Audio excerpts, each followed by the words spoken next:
Grace to you and peace from God our Father and the Lord Jesus Christ. It's Wednesday, and here we are at Olive Grove Baptist Church at 1034 Albert Avenue in the city of Norfolk, Virginia, that we might resume our regular Wednesday Bible study. We're grateful to you for your presence, whether gathered or scattered, and pray for your edification and your participation in Jesus' name. All wise and almighty God, we come before your presence again as we stand with your word before us to consider its implications and its utility in our lives as we seek to become in every way your more faithful servants, your more successful, effective witnesses in what we say and do.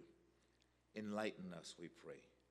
Open your word that we might see and hear what it is you call us to become and to perform. In the name of Christ who redeems us, we pray. Amen. Last week we began a study in the life of David, the shepherd king, David, born in the lineage that Jesus would follow. David, who had so much to do with fame and poetry and consolation and music, the multi-talented David, who reveals to us something of what we might anticipate from the Lion of Judah when he should appear. And we began our conversation last week examining the character, the personality, the attributes of a person who we would select as leader if it were up to us to select. And tonight I want us to return to 1 Samuel beginning in chapter 15 and verse 24, and we'll have a conversation tonight about the difference between wanting and needing. The difference between wanting and needing something. Well, what is it that makes us do whatever we decide to do? What motivates us to do the things we do?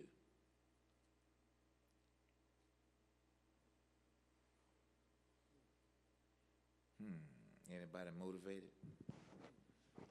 I would say need, desire, sometimes even curiosity. Anything else? I would say our emotions sometimes. Feelings? Our feelings. Circumstances in life. Things like that.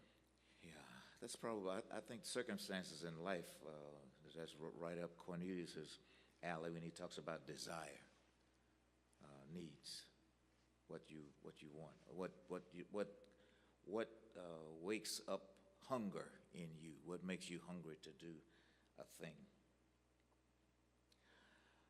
Last week when I asked a similar question, I asked you what motivated Israel to desire, to insist upon a king of their own.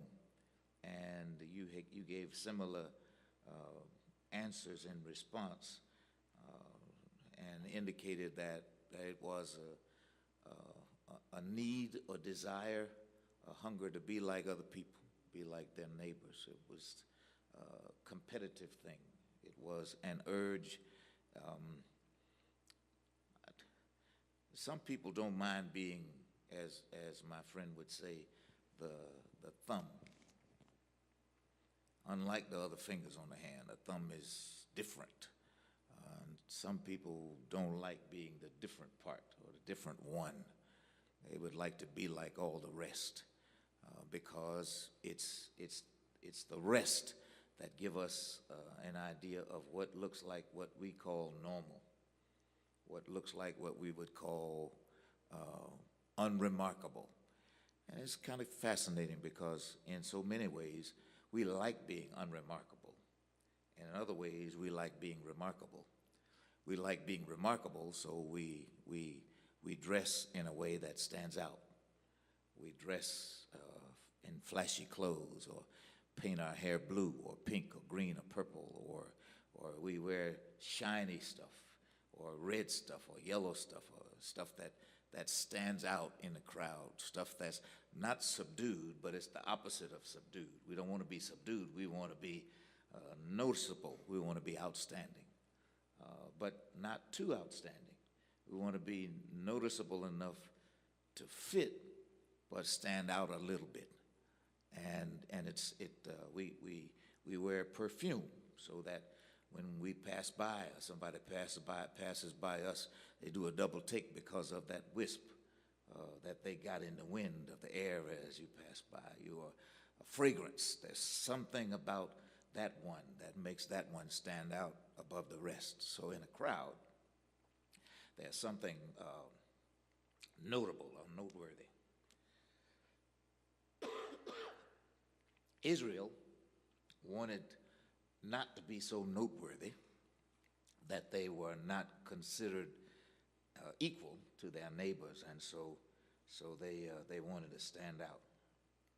So there was this, I see it as a war between the things that people want and the things that people need. And tonight I want the voice to speak to us from 1 Samuel 15, beginning at verse 24 through chapter 16, verse 13. You ready, Lorna? Then Saul said to Samuel, I have sinned. I violated the Lord's command and your instruction. I was afraid of the men, and so I gave in to them.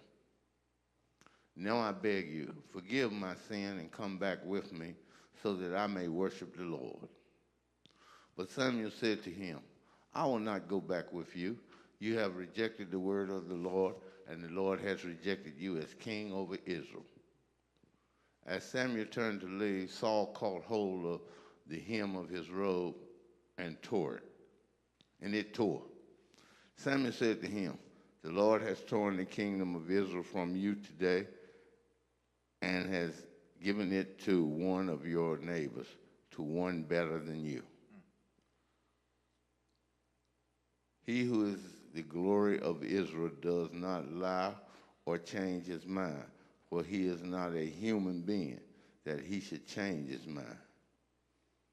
Saul replied, I have sinned, but please honor me before the elders of my people and before Israel. Come back with me so that I may worship the Lord your God. So Samuel went back with Saul, and Saul worshiped the Lord. Then Samuel said, bring me Agag, king of the Amalekites. Agag came to him in chains, and he thought, surely the bitterness of death is past. But Samuel said, as your sword has made women childless, so will your mother be childless among women. And Samuel put Agag to death before the Lord at Gilgal. Then Samuel left for Ramah, but Saul went up to his home in the Gibeah of Saul. Until the day Samuel died, he did not go to see Saul again, though Samuel mourned for him, and the Lord regretted that he had made Saul king over Israel. The Lord said to Samuel, how long will you mourn for Saul, since I have rejected him as king over Israel? Fill your horn with oil and be on your way. I am sending you to Jesse of Bethlehem. I have chosen one of his sons to be king. But Samuel said, how can I go? If Saul hears about it, he will kill me. The Lord said, take a heifer with you and say, I have come to sacrifice to the Lord. Invite Jesse to the sacrifice, and I will show you what to do. You are to anoint for me the one I indicate. Samuel did what the Lord said. When he arrived at Bethlehem, the elders of the town trembled when they met him. They asked, do you come in peace? Samuel replied, yes, in peace. I come to sacrifice to the Lord. Consecrate yourselves and come to the sacrifice with me. Then he consecrated Jesse and his sons and invited them to the sacrifice. When they arrived, Samuel saw Eliab and thought, surely the Lord's anointed stands here before the Lord. But the Lord said to Samuel, do not consider his appearance or his height, for I have rejected him. The Lord does not look at the things people look at. People look at the outward appearance, but the Lord looks at the heart. Then Jesse called Abinadab and had him pass in front of Samuel. But Samuel said, the Lord has not chosen this one either.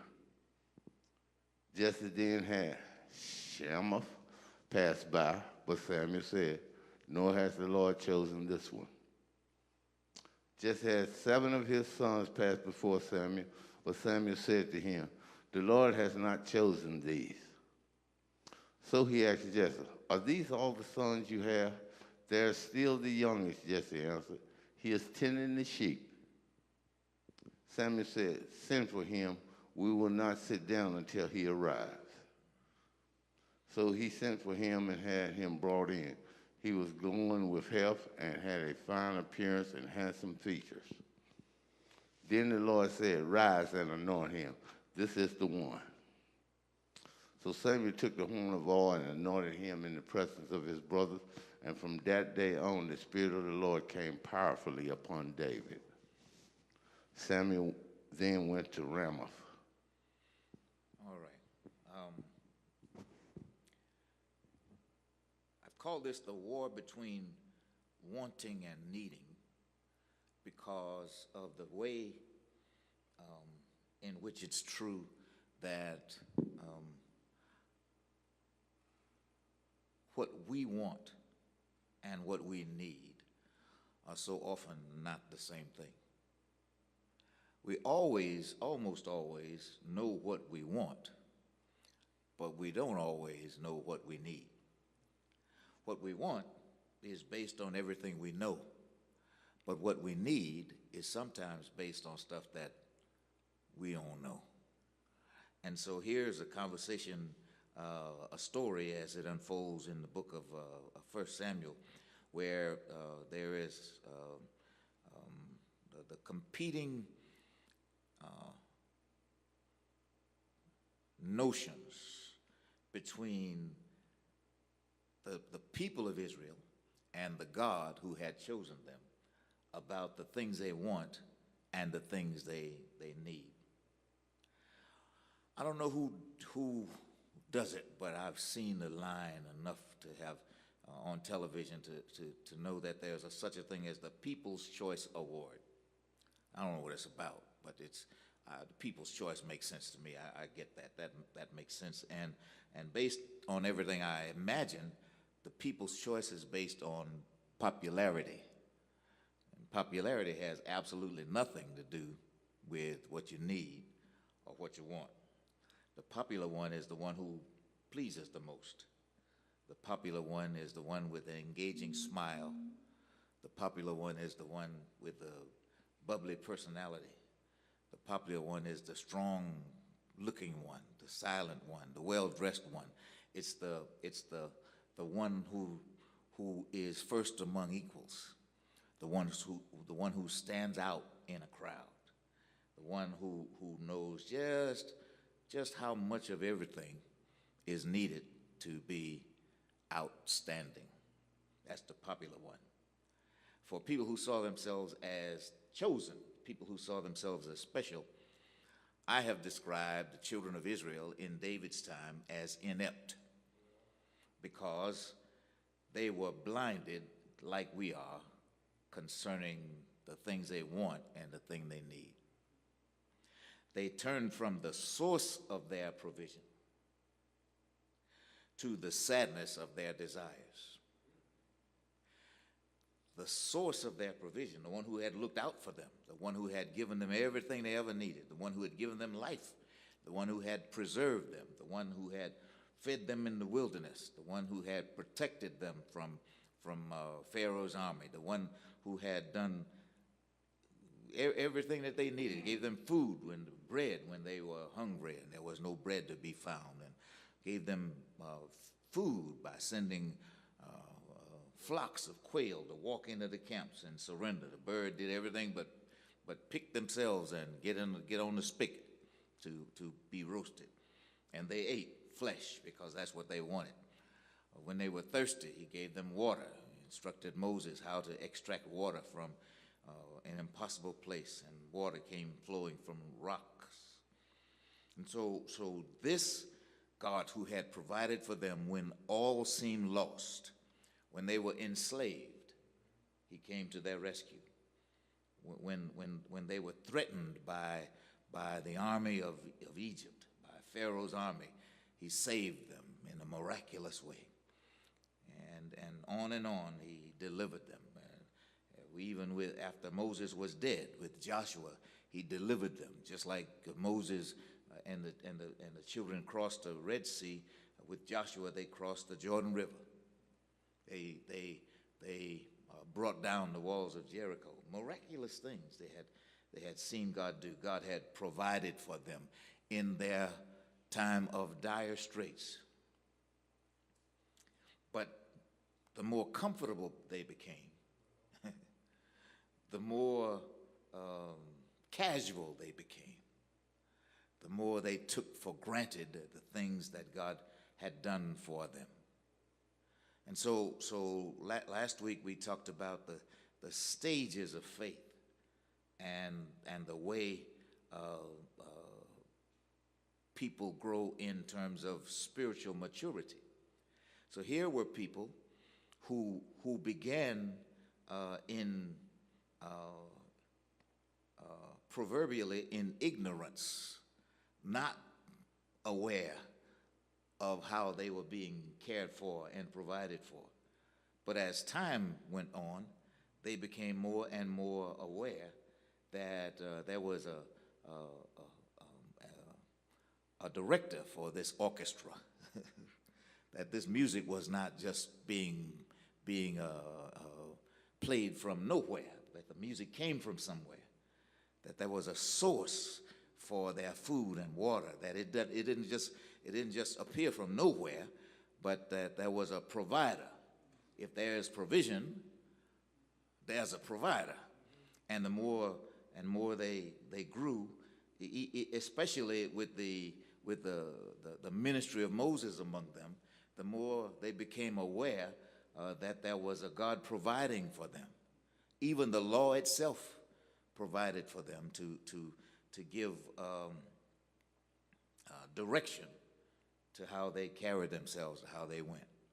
But it happens that the farther away you get from some sense of provision, the easier it is for you to forget that there's a source for your provision. So you act like it came from nowhere. You act like it's just there. But nothing is just there. Everything that is has a source. And Israel went from seeing themselves as the beneficiaries of divine provision to seeing themselves as though their existence and the provisions that they had were coincidental. Stuff just happened. It just showed up. They just came. And so when they were hungry or thirsty, they found their needs being supplied, and so they came to a place where they overlooked the fact that their needs were being supplied and found themselves being directed by their wants instead.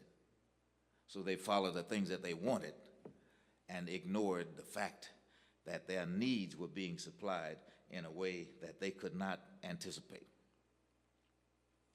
There are some things in the world that God has enabled us to do, has charged us to do in terms of our provision.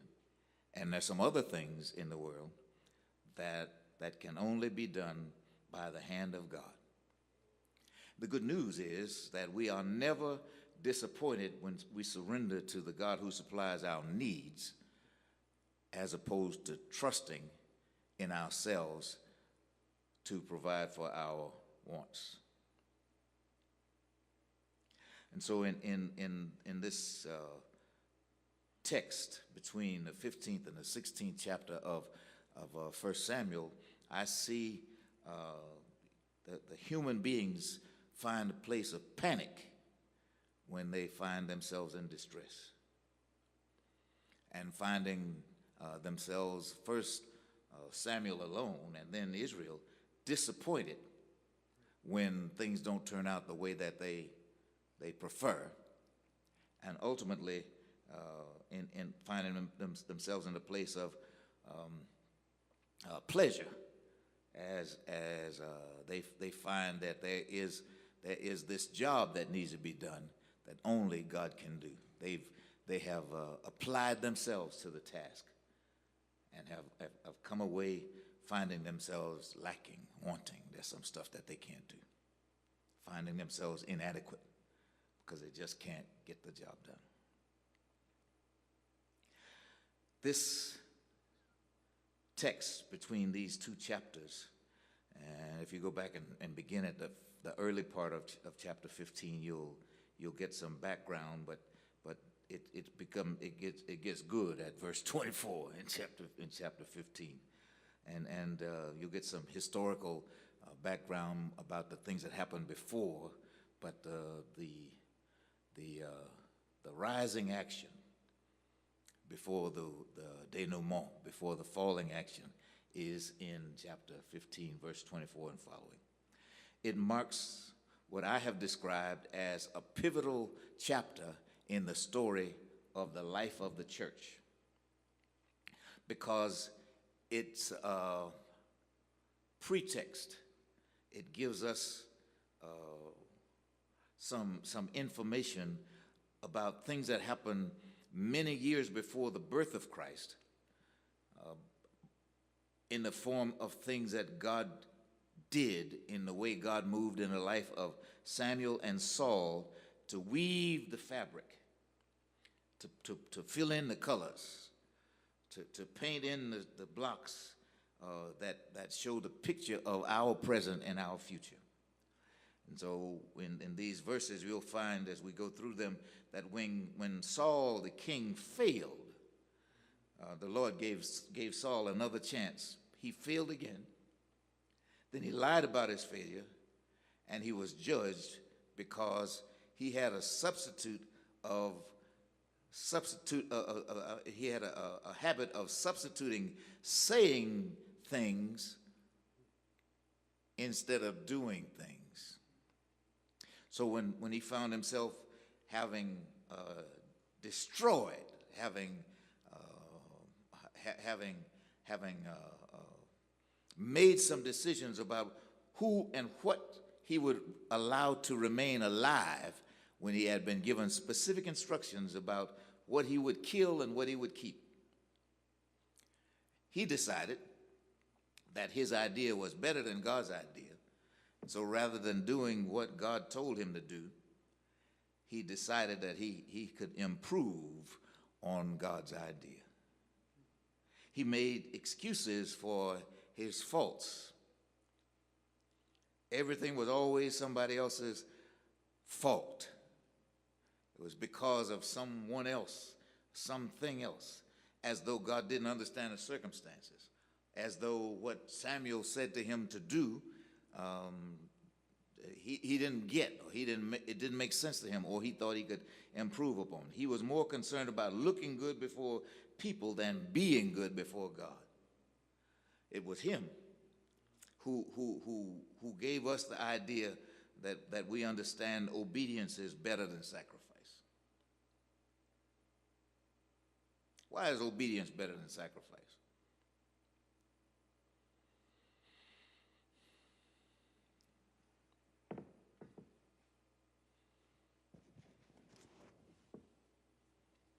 Because obedience means you are following God to do the right thing. Mm-hmm. A sacrifice is you give it because you can, and you just give it away, but you really don't. You can afford to lose it, basically. Anybody else?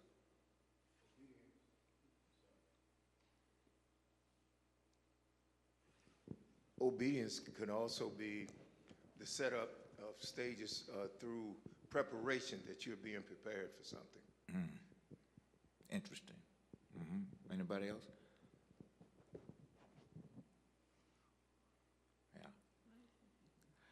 Yeah, if you recognize and surrender to the idea that God has a plan, that He's not making this up as He goes along, that we might be inclined to make things up as we go along because we operate based on everything we know. The problem is we don't know everything. If we knew everything, then it would no doubt affect our behavior. But we depend upon the one who we say does know everything to give us direction and guidance and focus for our lives. And so when we obey, we cooperate with the plan of God as opposed to developing our own plan B.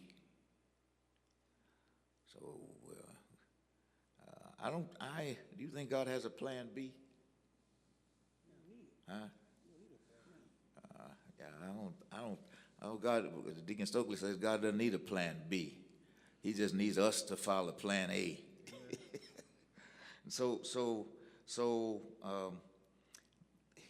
Here's in this chapter, we find the Amalekites who descended from Esau, Jacob's brother, and the enemy of the who were the enemy really of the Jewish people, and the army of Amalek attacked the Jews after the Jewish people had successfully extricated themselves from Israel. They were free. The Egyptian slavery was a thing of the past, and the Israelites had successfully defeated the armies that opposed them, and even though the Lord had set them at odds against all the other nations, they failed to recognize that if they continued to obey the plan of God, God's plan A, that things would go well for them. What is the cost of disobeying God?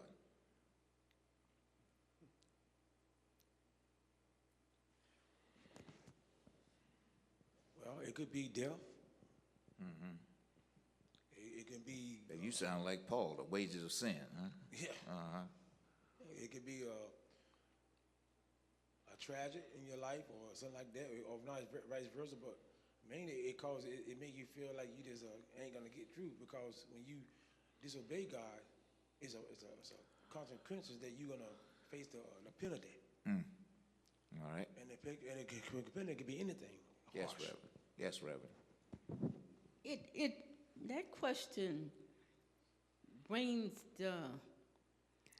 I've been thinking on the other question. Okay. I'm cool with that. The original question is, why is obedience better than sacrifice? And then the next question is, what is the cost of disobedience? So those two questions are basically intertwined. All right. In my mind, because I can sacrifice something that don't need sacrificing. All I needed to do is be obedient. So, and the cost of being disobedient is usually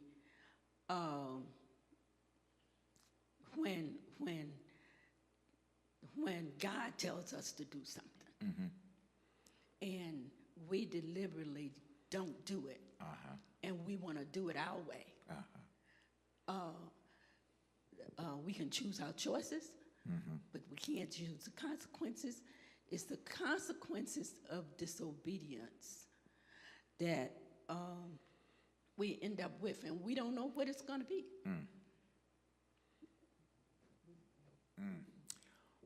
Yes, sir. The chastisement of God is the penalty for disobedience. The wrath of God? Wrath, chastisement, whichever Yeah, punishment. spanking. Yep. Okay, yeah, if God tells me to go right and I choose to go left, what I miss?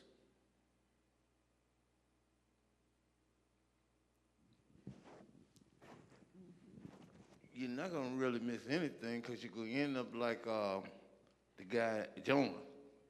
He told Jonah to go to one city. Jonah went the opposite way. But Jonah ended up having to do exactly what God said because God had a way of making him do what he wanted him to do. All right. Well, if I'm leaving here and going to Virginia Beach, and God told me to go straight down Virginia Beach Boulevard. Yeah, exactly, because He said, and go down straight down Virginia Beach Boulevard instead of 264. Everybody can't hear you. okay, yeah, and he specifically told me to go straight down Virginia Beach Boulevard, take Independence and go. And I said, well, if I take the interstate, I'll get there quicker. The danger in my disobedience is God knows that that interstate is backed up. I'm going to be sitting there. It was a terrible accident. Yeah. I'll be sitting there all night long. Versus if I had went on down Princess Anne Road, I would have gotten there. So the consequences of our disobedience, with me in that situation, I would have been stuck on the interstate. You end up having to go through some unpleasant things that might have been avoided had you gone the way God laid out for you. If He laid out the path. I have in my car has a navigation system, but my car is a 2015, and it does not do navigation in real time. Sometimes I use my navigation system, and my navigation system has to be updated from time to time because of new streets. But even when it puts in, when I reset my computer and add the new streets, what it doesn't take into account is traffic. So I have another navigation system on my phone, Waze, and Waze operates in real time. Waze will tell me there's debris in the street, or there are police up ahead, or there's a traffic jam. Waze will ask me, do you want me to find another route for you because of the traffic? So if I follow the navigation system that's built into my car, that's one thing. But if I follow the navigation system in my navigation system in my phone is in real time, and it's based on stuff that my phone knows, but my car doesn't know. So as Gladys says, when I decide I'm going to do to go along the shortcut that I think I know, because I think I know that's a shortcut, rather than going the way that I'm led to go. And I believe that God leads us. I believe that it's true that sometimes when you have this idea and you don't always, I don't always know why do I want to go this way today as opposed to going that way. And sometimes I find myself on a better path because of something that told me not to go that way. Something told me not to leave at that time. Something told me that a different route was better. The price of disobedience is frustration, is wasted time, it's avoidable pain, it's lack, it's difficulty, because instead of expecting God to direct my path, in all my ways I acknowledge me, and I direct my path. Rather than in all my ways acknowledging him and allowing him to direct my path. Who that? That was me. Okay. Well, I hear you, and I'm thinking about Saul now that you've asked that question, because Saul did not follow the path that the Lord had put him on. Right. And Saul lost the Spirit of God. The Spirit of the Lord was taken from him. Right. Yeah. And what does that mean? He lost the Spirit of God. The Spirit of God was taken away from him. He lost directions. He lost favor.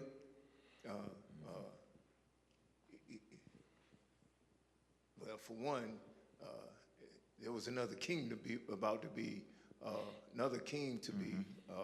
He lost his position. He lost his position. Yeah. Yes, Jeanette. When I think about disobedience, it causes separation. You know, our relationship with God. He still loves us, but our connection, I mean, we suffer in the sense that the relationship is broken. And as a result of that, all of these other things come into play because we were disobedient, yet he's still being merciful, but it's, you know, being separated from him. Yes, Reverend. And that's the cost of disobedience. What, separation? Separation from God is and the danger in it is the subtleness of disobedience. It's not like I disobeyed this one time and then I feel this huge void. It's so subtle, and it's like the domino effect of the gradual disobedience, and then you separate and you say, how did I get? Let's put all the Amalekites over there on this side. Only Amalekites can sit over there. Only Israelites can sit in the middle. God is over here with the Israelites, God's chosen people, leading the Israelites. But when the Israelites look to the right and they see the Amalekites over there doing whatever it is they're doing and decide that they're going to, they want to be like the Amalekites. You can't be like the Amalekites and be with the Israelites. You can't be like them and sit with us. Because if you leave us and go sit with them, you have not only left us, you have left our God.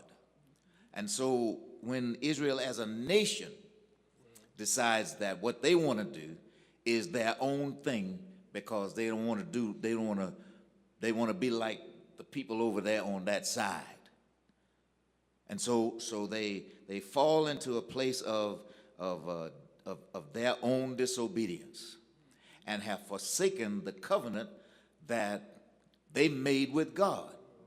God had said to the Israelites, I'll curse those who curse you, and I'll bless the people who bless you. And so here's Israel enjoying the blessings for so many generations until they come to the place in life where they've decided, well, I know he said that, and I remain who I am, but I want to be like them. I want some of that to come over here in this section. I want to erase the line between us, and I want to become another thing. And so they lose their way because they decide to be disobedient, and the price of disobedience is everything you lose when you give up on being on the Lord's side.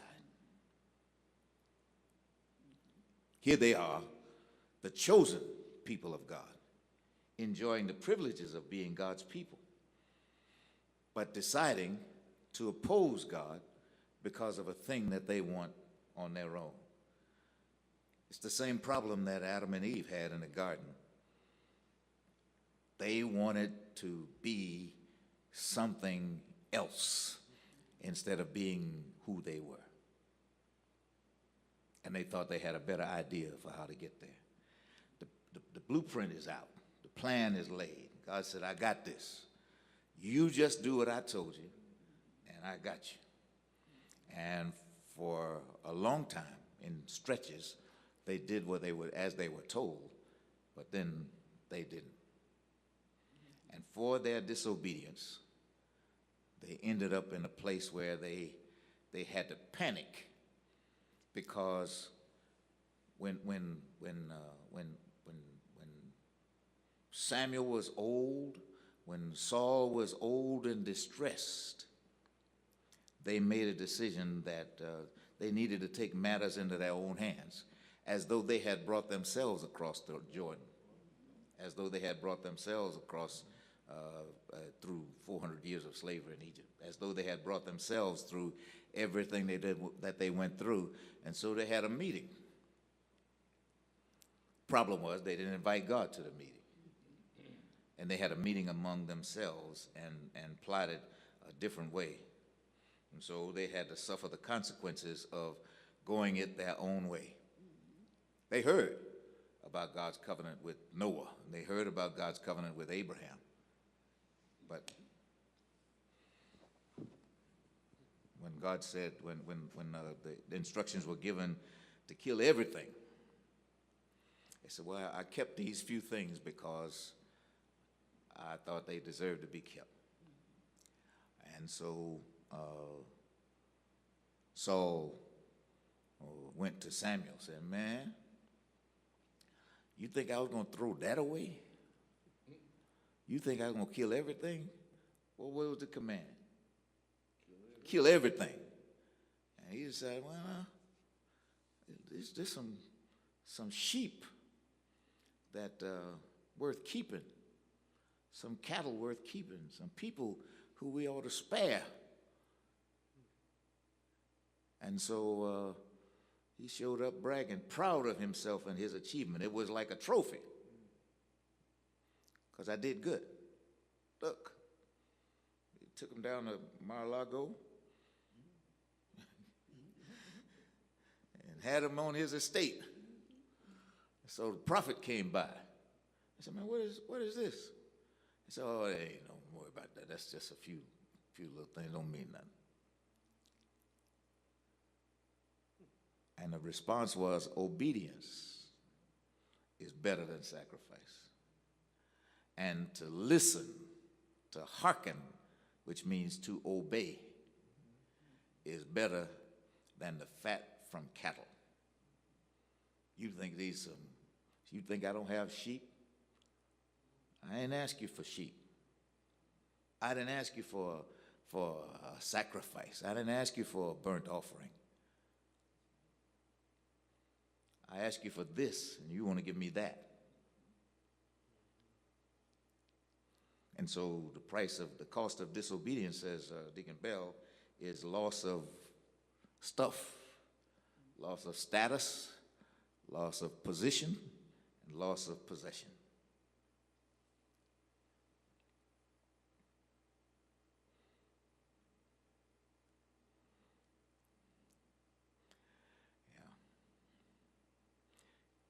They insisted on doing things his own way. So there is a way that is appropriate for our service to God, our service of God, and there's such a thing as a wrong way and a wrong motive. Saul messed up, and the text says, and God gave him another chance to do it right. Trouble is, he messed up again. That's our problem. We mess up again. Now, it wouldn't be so bad if he didn't lie about it. But he did lie about it. I wonder where that line comes from the movie Ray. Scratch a lie and find a thief. I never heard it apart from that movie. I never heard it away from that movie. You remember that line? Ray Charles, Ray Charles, the Jamie Foxx character, says you scratch a lie and find a thief because he's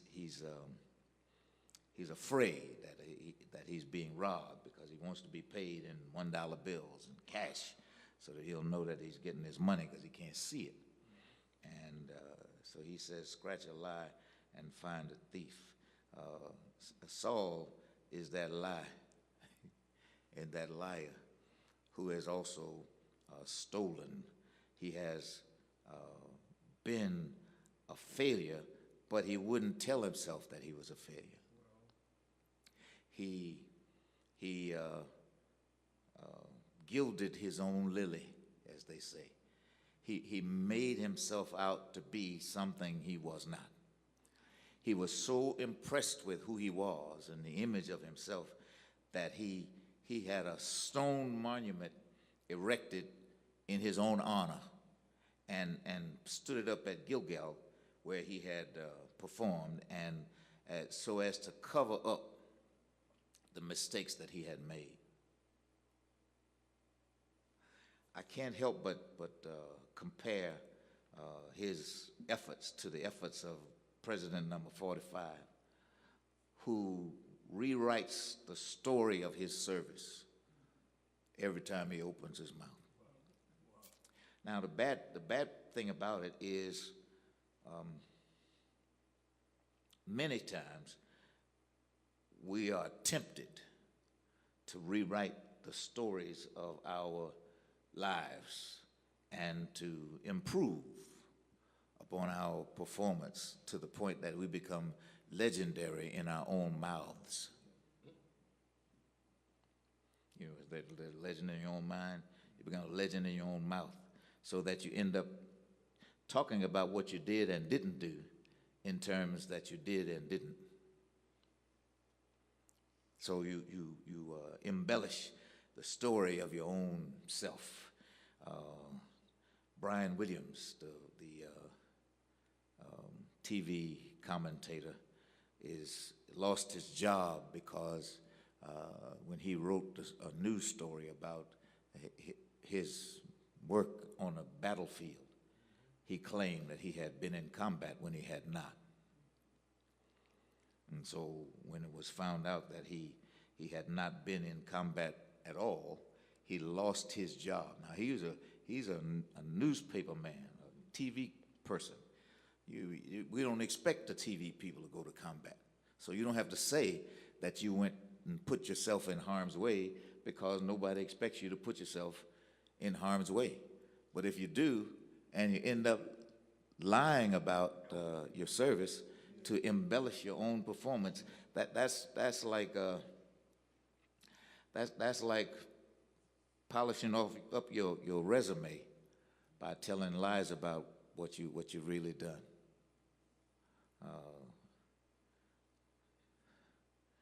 I know none of the preachers I know would lie about their resumes, but some preachers put stuff on their resumes about what they know, where they've studied. Like I put on my resume, I went to Harvard one day to pick up somebody who was stranded and needed a ride.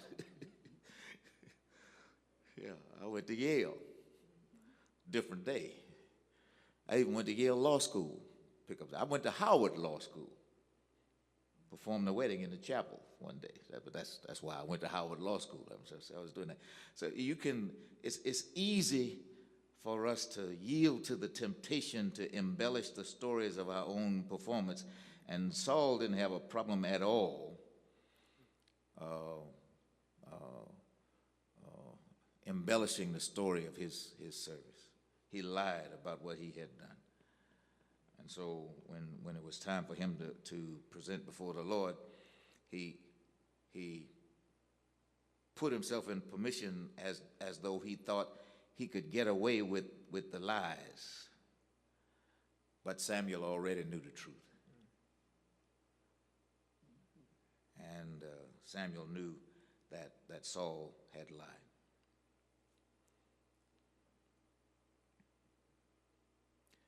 Saul argues with Samuel about his performance until Samuel says, just before the verse where Cornelius began, stop.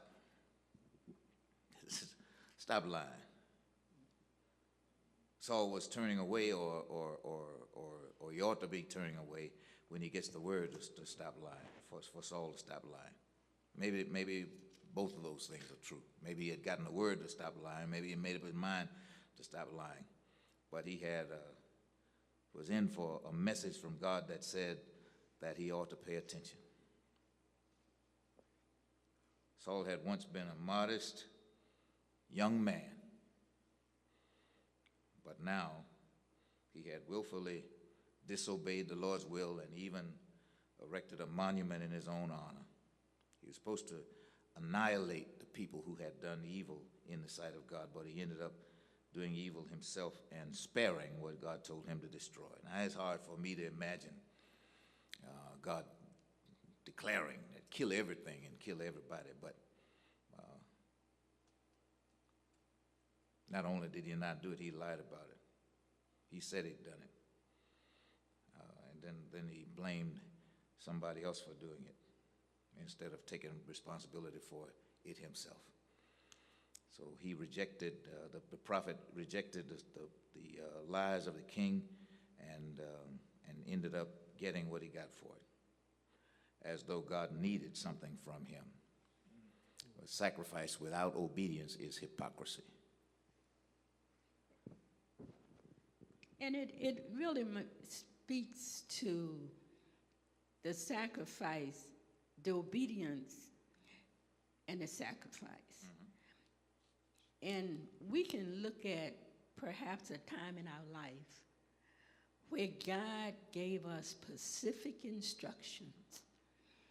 Example, if God told me, okay, Gladys,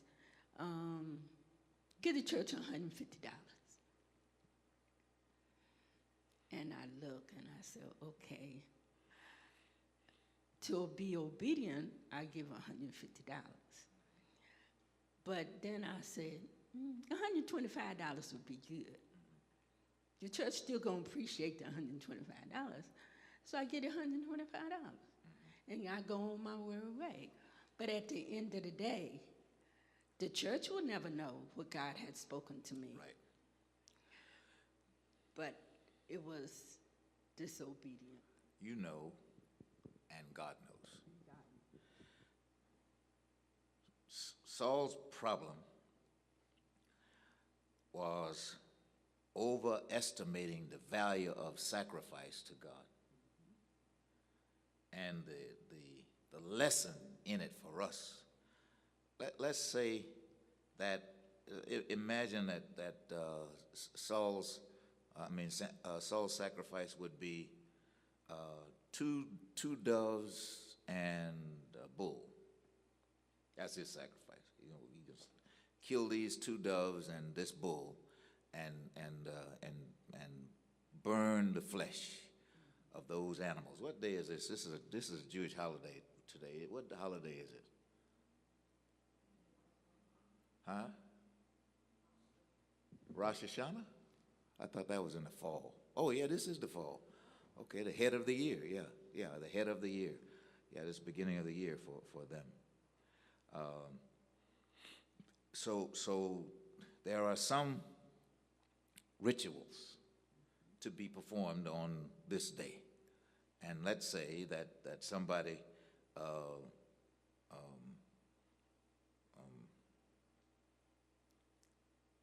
goes to temple on Rosh Hashanah, but at the temple he refuses to worship. He's going, but he's not doing anything.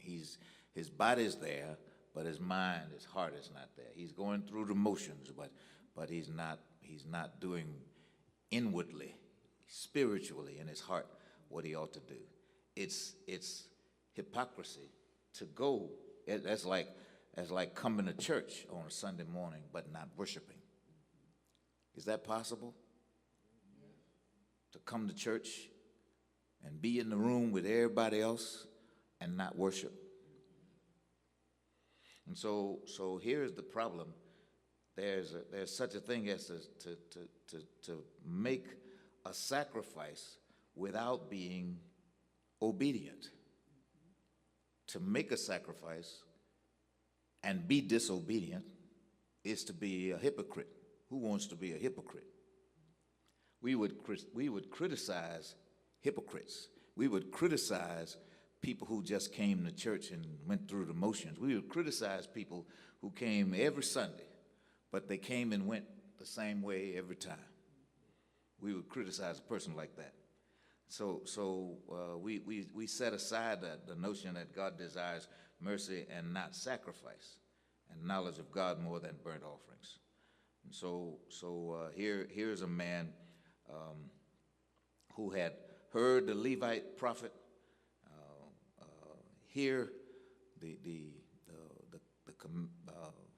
heard the commands from God, the instructions that he got, and neglected the instructions that he received before God, even though the plan of God was laid out clearly before him. He knew what he should do, but he did something else.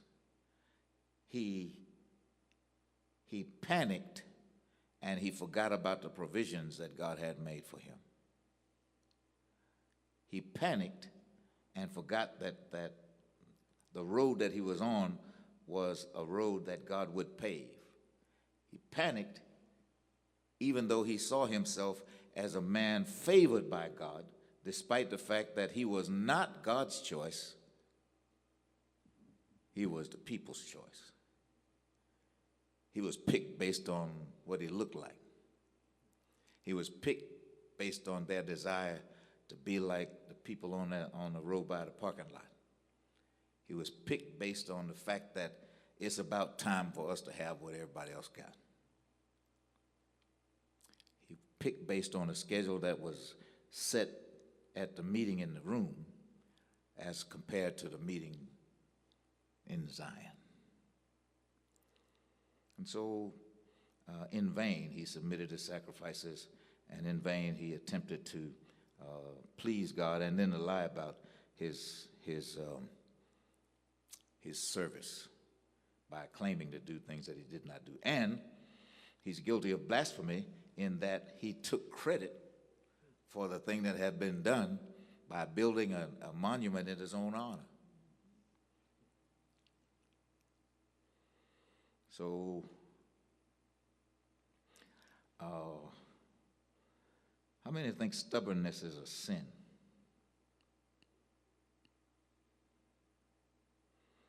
Do you think stubbornness is a sin?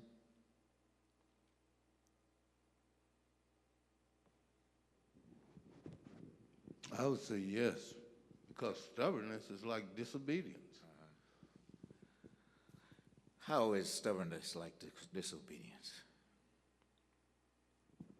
If God tells me to go to Portsmouth and I sit there and argue with him and say I can get the same thing in Hampton, mm-hmm. I'm being stubborn. I'm disobedient. Mm-hmm. Anybody else? Huh?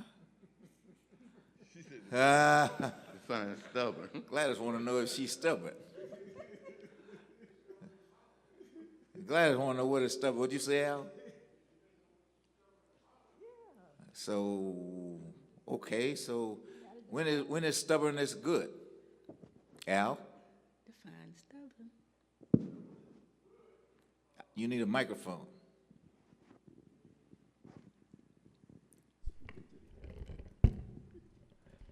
He's the one who issues microphones. Yes. Stubbornness is good.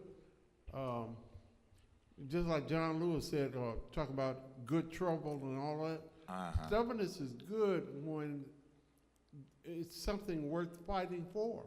All right. What about when stubbornness is rebellious? Different people people have different definition for words. Define stubborn. Rebellious. What's the matter? Stubborn can also be good too, in some circumstances. Well, that's what Al said. Al Yeah. said Al said is if you are stubbornly committed to doing the will of God, God, yes. then that's a good thing. Yeah. But you think stubbornness would be a sin if you refuse to do the will of God? Well, Yes. if you define stubborn as rebellious, rebellious is never good. Depending on what you're rebellious against. I'm rebellious against the devil. Is that good? Is that being bad? Or that being good? That's being silly. Yeah, that's being silly. I think there's no question but that there's never any wrong way to do right. There's no wrong way to do right. What time is it? It's 8:01. I lost control of my time. Playing with Gladys, asking me about being stubborn, what makes stubborn good. So we're going to resume our conversation when we come back next week in this same spot, and give my friend Reverend Bell a chance to look up stubborn, so that she can be clear about what it is, and tell me whether being stubborn is sinful or not. In the meantime, come to Bible study tomorrow morning at 10 o'clock at this address, 1034 Albert Avenue in the city of Norfolk, Virginia. Reverend Holly is our teacher. And on Sunday morning at 9:30, we have our Sunday school sessions. And then on Tuesday at noon in the same building, we have Can We Talk, which is a different kind of dialogue, and they always have food with the Can We Talk crowd. And then next Wednesday night, we'll meet this way again. In the meantime, thank you for showing up tonight. God bless you and good night.